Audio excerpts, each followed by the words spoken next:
नमस्कार दोस्तों, मैं हूं अरविंद और आज मैं आपको घुमाने वाला हूं मेवाड़ की आन बान शान, त्याग की नगरी, बलिदान की नगरी, चित्तौड़गढ़ का किला। ये जो आपको किला इस पहाड़ी पर सामने दिख रहा है, ये किला पूरा 13 किलोमीटर की पहाड़ी पर फैला हुआ है। यानी कि जो पहाड़ी है वो 13 किलोमीटर लंबी है। यानी कि जो इसकी बाउंड्री वॉल है वो 13 किलोमीटर लंबी है। इस किले के तीन भाग हैं। पहले वाले भाग में नॉर्मल लोग हैं वो रहते हैं, और दूसरे भाग में जो बीच वाला भाग है वो है किले का भाग जहाँ पर किला है, और तीसरे वाला भाग है जंगल, जो कि रानी पद्मावती के समर पैलेस से आगे का है भाग, जो कि पूरा 5 किलोमीटर के एरिया में फैला हुआ है और जो कि एक पार्क टाइप का बनाया हुआ है। ये जो आप सामने गेट देख रहे हो, इस प्रकार के इस किले में पीछे की तरफ 7 गेट बनाए गए थे महाराणा कुंभा के द्वारा, जो कि लगभग 1433 में महाराणा कुंभा ने अपना शासन है वो स्टार्ट किया था, और 1435 के आसपास ये गेट है उन्होंने ये बनवा कर तैयार कर दिए थे। किले के अंदर जाने के लिए ये पीछे के दरवाजे हैं, क्योंकि जो सामने का मेन गेट है जिसका नाम है सूरज पोल, उसका जो रास्ता है वो पूरी तरह से खंडित हो चुका है और सेफ्टी पर्पज के लिए उसे बंद कर रखा है। किले में आपको पूरा व्हीकल के द्वारा ही घूमना पड़ेगा। आपके पास कोई भी मतलब गाड़ी या बाइक है, या फिर यहाँ से आप क्या किराए पर टेम्पो भी कर सकते हो, क्योंकि किला इतना बड़ा है आप पैदल घूम ही नहीं सकते। इसमें हर जगह पर एक पॉइंट बना हुआ है, साथ में एक पार्किंग बनी हुई है जहाँ पर अपना वाहन है या जो व्हीकल है वो पार्क करके आप है ना वो वहाँ का पॉइंट है वो घूम सकते हो। इस प्रकार ये आपको किला है वो घूमना पड़ेगा। तो सबसे पहले लेके चलते हैं आपको रानी पद्मावती के समर पैलेस और विंटर पैलेस, और जानते हैं चित्तौड़ का इतिहास और इसकी वीर गाथाएं। ये है दोस्तों उस समय के रानियों का समर पैलेस, जहाँ पर रानियाँ हैं वो गर्मियों के मौसम में 4 महीने तक यहाँ पर रहती थी। यह पैलेस है, यानी कि यह महल है, वो पूरा ठंडा रहता है क्योंकि इसके दोनों तरफ तालाब बने हुए हैं। यह महल लगभग 10वीं 11वीं शताब्दी के लगभग बनाया गया था। उसके बाद 13वीं शताब्दी, 12वीं से 13वीं शताब्दी में राणा रावल रतन सिंह ने रानी पद्मिनी महल है वो इसके साइड वाले तालाब में स्पेशल रानी पद्मिनी के लिए बनाया था। अभी चलते हैं रानी पद्मावती के महल को देखने।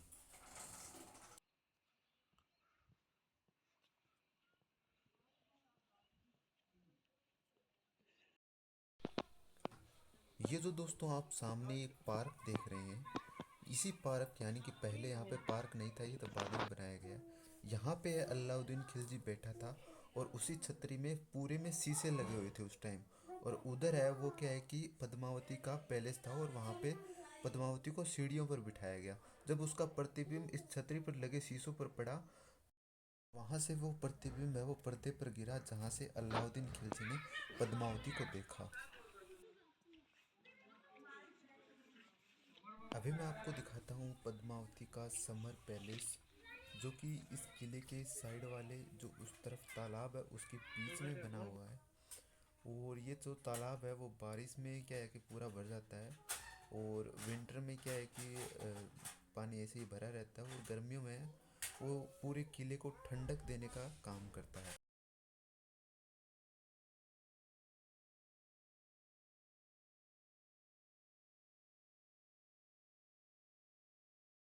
ये है दोस्तों रानी पद्मिनी महल यानी कि पद्मावती का समर पैलेस।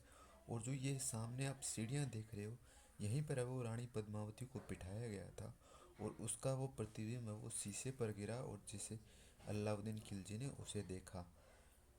जो ये समर पैलेस है ये पूरा तालाब के बीच में बना हुआ है, जो कि बारिश के मौसम में पूरा भर जाता है, और सर्दियों में ऐसे ही पड़ा रहता है, और गर्मियों में फिर है इससे जो तालाब से है ना वो काफ़ी ठंडी हवा रहती है, और किला भी वो है कि ठंडा रहता है। और ये जो महल के आप पीछे की तरफ देख रहे हो, ये पूरा जंगल है जो कि 5 किलोमीटर में फैला हुआ और पूरी पहाड़ी पर है। ये जो मैं बियर पार्क स्टार्टिंग में बता रहा था वो यही है। और इसके बीच बीच में कुछ खंडर मकान पड़े हुए जो पुराने किले हैं, जैसे कि आप सामने देख रहे हो उधर। इस प्रकार के पड़े हैं, लेकिन उनमें क्या है कि जाना मना है। वैसे दोस्तों यहाँ पे काफ़ी ठंड है, बाहर के मुकाबले में यहाँ पर काफ़ी ठंडी हवा लग रही है तालाब के कारण।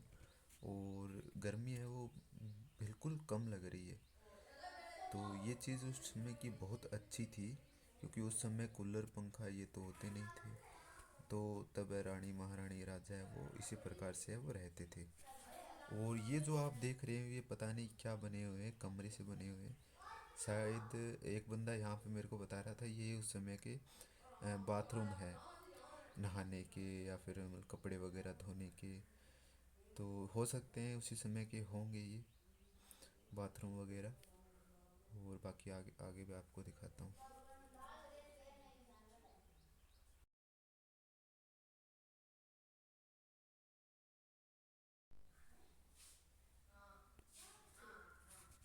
पतली पतली गली सी है, पता नहीं क्यों है। ये शायद सही में वॉशरूम और क्या है कि बाथरूम होंगे उस समय के। पहले तो ऐसे ही खुले होंगे, ये तो ये जाली वगैरह लगा दी है, गेट लगा दिए हैं अभी तो अंदर जाने से। क्योंकि ये पीपल है वो क्या है कचरा वगैरह फैलाते हैं अंदर लोग। अभी चलते हैं बाहर और आपको अभी लेके चलते हैं दोस्तों आपको रानी पद्मावती के विंटर पैलेस में। ये जो आप बाउंड्री देख रहे हो इसी में क्या है कि रानी पद्मावती का विंटर पैलेस है। और अभी है क्या पूरा खंडित हो रखा है वैसे तो, चारों तरफ से बाउंड्री वगैरह सब टूट रखी है। ये देखो सामने ये विंटर पैलेस है जहाँ पर रानी पद्मावती है वो रहती थी।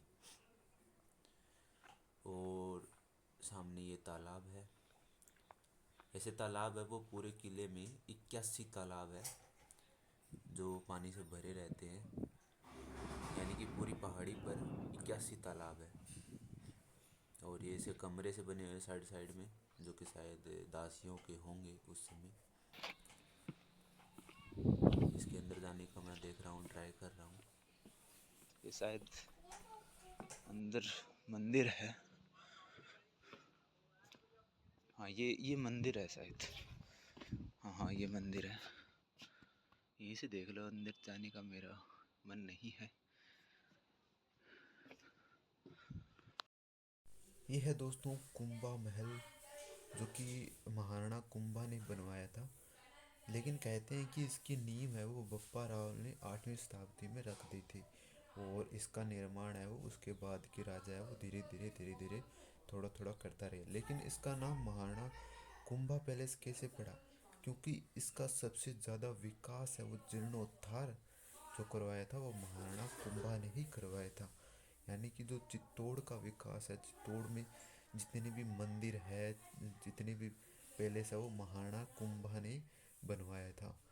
तभी इसका नाम है वो महाराणा कुंभा पैलेस है वो रखा गया या फिर बोला जाता है। यह महल अब पूरा है वो खंडित हो चुका है, क्योंकि चित्तौड़गढ़ वो किले को 3 बार है वो हमलावरों ने खंडित करवाया था। पहली बार है 1303 में अलाउद्दीन खिलजी ने, दूसरी बार है वो गुजरात के शासक ने करवाया था, और तीसरी बार है वो मुगलों ने इसको खंडित करवाया था।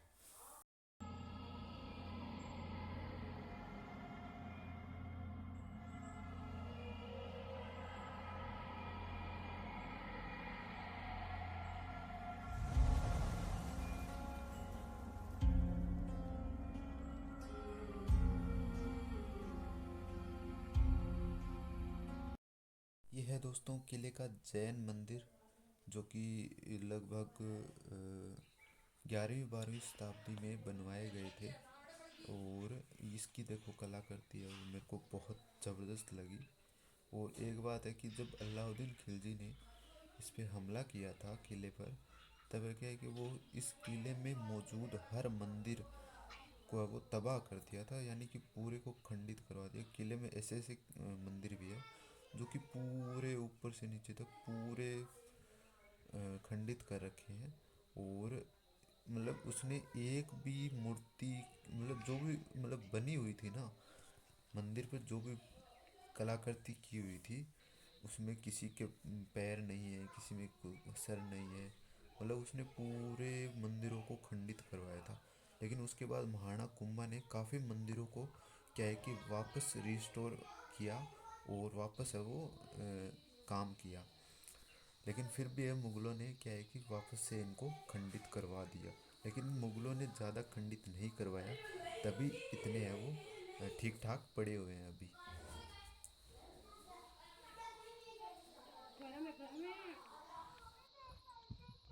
हाँ हाँ पेड़ जलते नहीं।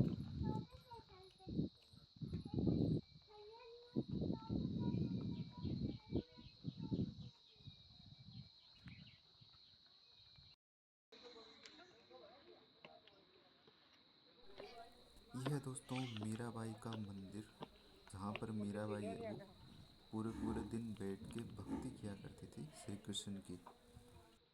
जब राजघराने के लोगों को ये बात पता चली कि मीराबाई है वो यहाँ पर सारे दिन बैठी रहती है साधु संतों के साथ, तो उस राजघराने के लोगों ने मीराबाई को समझाया कि राजघराने की महिलाएं ऐसे साधु संतों के साथ बैठी हुई अच्छी नहीं लगती।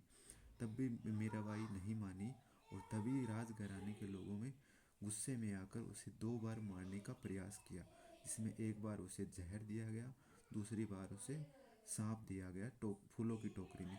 लेकिन लोग कहते हैं कि जब मीराबाई ने उस जहर को पिया तो वो अमृत में बदल गया, और जो वो सांप था वो है कि फूलों की माला में बदल गया। ये बात तो मेरे को बिल्कुल इलॉजिकल लगती है। आपको क्या लगता है इसके बारे में, आप कमेंट में ज़रूर बताइए। ये जो आप सामने 9 मंजिला इमारत देख रहे हो, ये है विजय स्तंभ, जो कि महाराणा कुंभा ने 1437 में महमूद खिलजी को और गुजरात के शासक अहमद शाह को परास्त करने पर विजय के उपलक्ष्य में बनाया था, जो कि 1448 में इसकी नींव रखी थी और 1458 में 10 साल में ये बनकर तैयार हो गया था।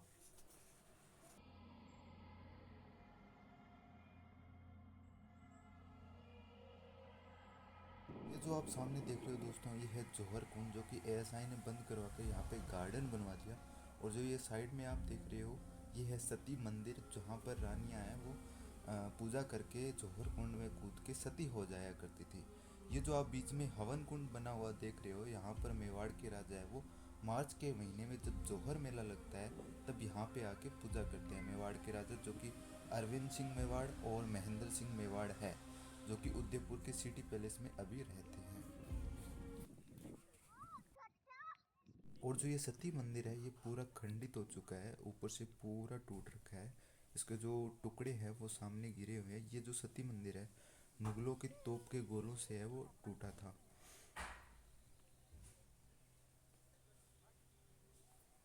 और जो सामने है वो देख सकते हो, चित्तौड़ का पूरा एक तगड़ा व्यू दिख रहा है। हाँ, ये जो आप सामने देख रहे हो ये इसी मंदिर के है वो टुकड़े हैं।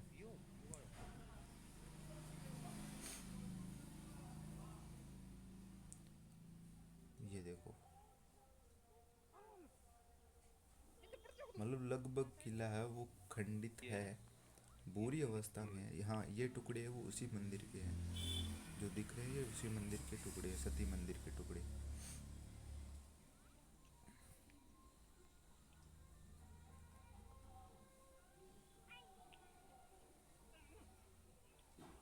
और इधर की साइड ये पार्क बना हुआ है। ये पार्क है, ये बाद में बनाए हैं, ये पहले पार्क वगैरह नहीं थे।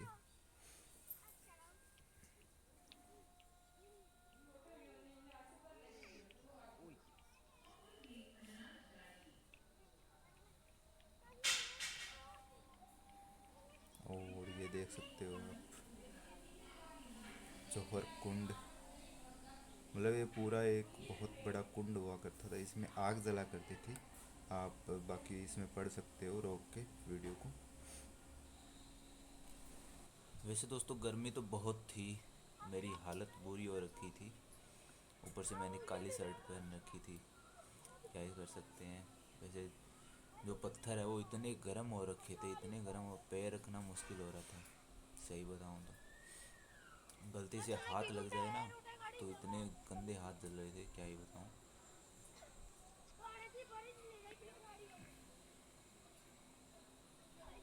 फिर भी है वो किला है वो इतना ज़बरदस्त लग रहा था।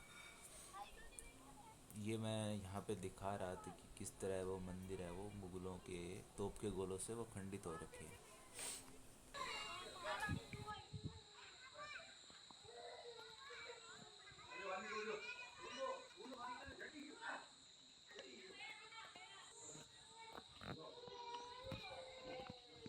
ये मंदिर है वो खंडित हो चुका है, यानी कि लगभग पूरा किला ही खंडित किया हुआ है मुगलों के द्वारा। मुगलों को और अलाउद्दीन खिलजी ने भी काफ़ी खंडित किया था, और गुजरात के सुल्तान ने भी काफ़ी खंडित किया था इस किले को। आपको दिखा रहा हूँ। अब आ लो।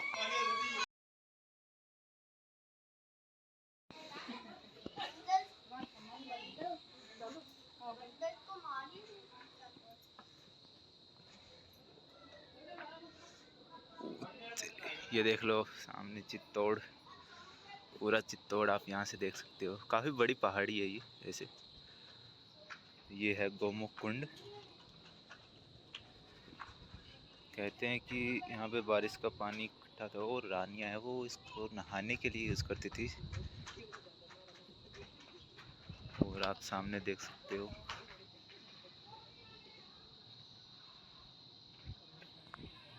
ये यहाँ से भी पूरा ये खंडित किया हुआ है, आप देख सकते हो।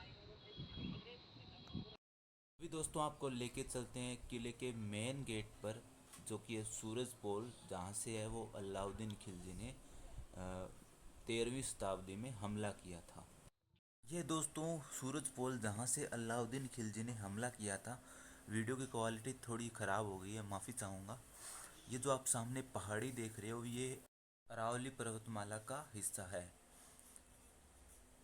और जो ये बीच में आप पहाड़ी देख रहे हो इसे स्लीपिंग मैन के नाम से भी जाना जाता है, क्योंकि इसके आगे की तरफ सिर की जैसा एक पहाड़ है और बीच में पेट का जैसा, और लास्ट में है वो इसके पैर हैं, इसलिए इसको स्लीपिंग मैन के नाम से भी जाना जाता है। और जो आप सामने ये खेत देख रहे हो, यहाँ पे पहले खेत नहीं हुआ करते, पहले पूरा जंग का मैदान हुआ करता था। सामने वाली पहाड़ी के पास एक फैक्ट्री है, जहाँ पर यहाँ पर रहने वाले भील जाति के लोगों के द्वारा सूखे सीताफल और केले के पत्तों से साड़ियाँ बनाई जाती है। रानी पद्मावती मूवी में दीपिका पादुकोण ने जो साड़ी पहनी थी वो यहीं पर बनाई गई थी। और उस साड़ी की एक खास बात और है, जब उस साड़ी को धोते थे तब उसमें गुलाब की सुगंध और चंदन की खुशबू आया करती थी, जो कि हमेशा रहती थी। दोस्तों आपको कैसी लगी वीडियो, लाइक शेयर कमेंट और ज़रूर करना। कमेंट में ज़रूर बताना कि आपको वीडियो कैसी लगी।